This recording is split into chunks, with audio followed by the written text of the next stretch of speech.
To be followed by Liz Smith for around 4 minutes, please, Ms Minto.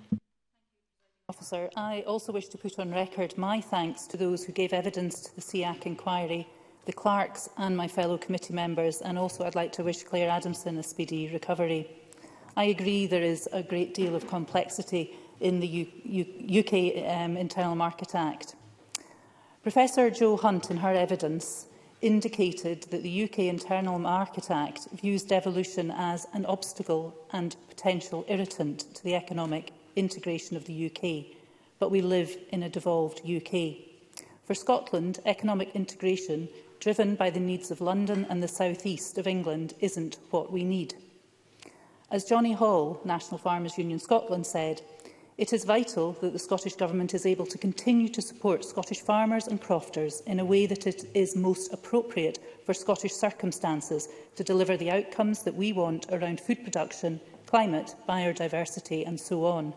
I recognise this assessment from meeting with my crofting and farming constituents in Argyll and Bute. As the Cabinet Secretary has said, Scotland was pulled out of the EU and the single market, the world's largest and most successful example of economic integration, to join the United Kingdom Internal Market Act 2020, the arrangements for which have been described as idiosyncratic by Professor Wetherell in his evidence. There are three main ways in which UKIMA differs from the European internal market. Firstly, we heard evidence that EU rules are more generous, allowing for relaxation of laws for non-economic public policy reasons. In our first session, concerns were raised that this may impact more widely than trade in products, with policies on animal welfare, wildlife protection and the environment all possibly being chilled as a result of UKIMA. The Cabinet Secretary said of Westminster, what is not right is for them to tell us that we cannot legislate in areas in which we have competence, and to use the Internal Market Act to prevent us from doing so.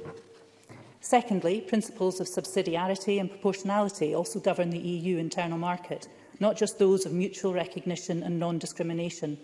Professor McEwen and colleagues said that UKIMA arguably creates a powerful disincentive to engage in legal reform or policy innovation in response to changing social and economic preferences. Thirdly, the EU single market is underpinned by a level playing field, where Member States implement co-determined regulations or environmental standards. However, this is not the case with UKIMA, where an asymmetry is built into the legislation, making the Act protected within the devolution statutes.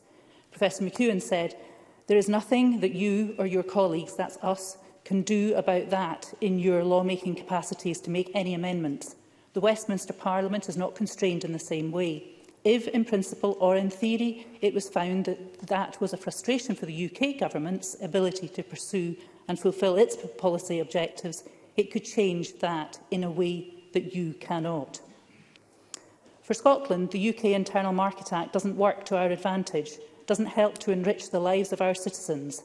That means the economic policies that Scotland needs to defeat poverty, advance equality and promote well-being for all are seen by Westminster as an obstacle and a potential irritant.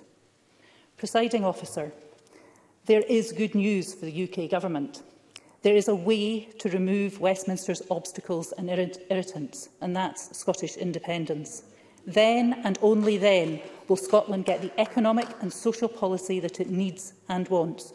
Only when our economic needs are not viewed through the distorted lens of Westminster, only when Scotland is free to make its own decisions and run its own economy, can the human and material richness of our nation be harnessed for the good of all. Thank you.